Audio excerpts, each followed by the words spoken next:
ఖర్జూరాల కన్నా కమ్మాగుంటయంట. లేక లేక నేను ఫోను చేస్తే నువ్వు హల్లో అన్నవంటే బెల్లం బువ్వ కన్నా తీయగుంటదంట. ఎన్నడూ నాడు ఫోను చేసి బాగున్నావన్నవంటే ఏడాది ఎండల్లో ఉంటేనై మోస్తున్నా నా బతుకు కష్టాలని పిల్లని చెయ్యి పట్టాలని. నల్లని సీకట్లో ఒకదాన్నే కూసున్న దిక్కులేని పచ్చినయ్యి బావా నువ్వెప్పుడొస్తావని.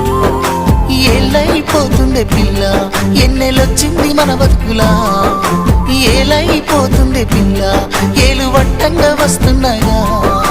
ఇన్నాళ్ళ ఎడబాటు ఎడవాసిపోతుందిలే. ఈ సీనయ్య గుంటున్నదే సినదారా నీ కోసము.